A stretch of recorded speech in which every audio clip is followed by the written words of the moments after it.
mitoera tompoko ary izao ao aminareo. Tahaka ny sampany tsy mahay mamoho azy raha tsy mitoetra ao amboloboka izy dia tahaka izany koa ianareo raha tsy mitoetra ato amiko. Njaona toko 5:10 andiny 4.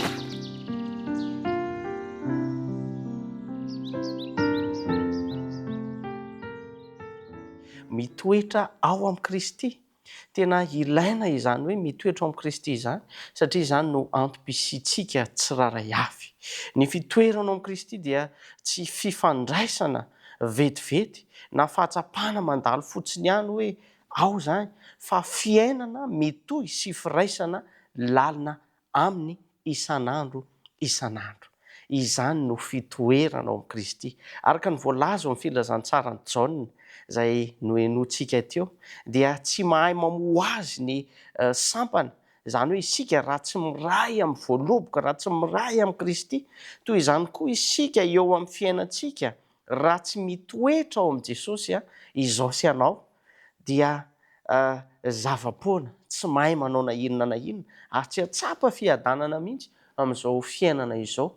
Koa tena ilaina ary tokony ataontsika isan'andro isan'andro, ary mila azo antoka isan'andro isan'andro izany hoe ao amin'ny Kristy izany, miray amin'i Jesosy Kristy izany. Tsy fanasana pôkaty ihany koa no meny Jesosy antsika, fa antso azo tanterana ary teny fikasan'Andriamanitra izay ahatonga antsika ao anatiny fiadanana sy ny famonjena. Kristy dia manolotra ny fanatrehany tsy mianto ho aiso anao, ary izany no fandriany ho eo anilantsika mandrakariva, fa manasa antsika izy mba hanantona azy hitoetra ao aminy. Ary ny fiahiny feno dia omeny antsika rehefa manantona azy isika, tsy hoe miaraka aminy fotsiny isika, fa ao aminy mihitsy, miaina miaraka aminy, ny firaisana lalina mitohy na aiza na aiza sy amin'ny asa rehetra atao, dia izany no tokony ho ataontsika tsiraray avy. Raha fehezina dia izao hoe tsy ampy ny fivavahana indraindray, na hoe fivavahana indray mandeha fotsiny, na fihetsem-po vetivety amin'ny fanaranan'i Jesosy Kristy, fa ilaina ny fifandraisana maharitra sy miorina ao amin'ny Kristy isan'andro isan'andro. Eo ihany koa hoe ao amin'ny fanatrehan'i Jesosy Kristy no azahoantsika hery, azahoantsika fanantenana, azahoantsika ny fiadanana, ary azahoantsika ny vokatra ara-panahy. Miantso ahy, miantso anao, miantso ny ankonanao indray ny tompo amin'ity an'ity raha lasa anabavy malala. Aza vela ho finoana tsindrandray ny fifandraisanao amin'i Jesosy Kristy.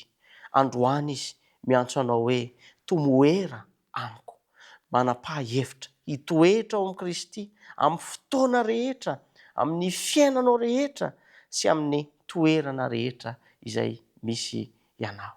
Isaorantsika Andriamanitra ny amin'izany teny mahafinaritra izany, andesika hiaraka iombom-bavaka indray ankehitriny.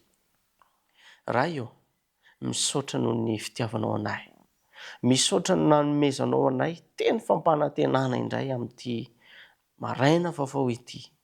Meteza mindra foa ary amela ny elokay tsiraray avy. Mitahi manokana ny ankonana, ny tsiraray avy izay manaraka izao mofinaina izao. Ny teninao anie dia tsy hiverina any aminao raha tsy mahavita ny asany aminay tsiraray avy. Koa aoka ny sitraponao ho tanteraka eo amin'ny fiainanay, fa tsy ny sitraponay.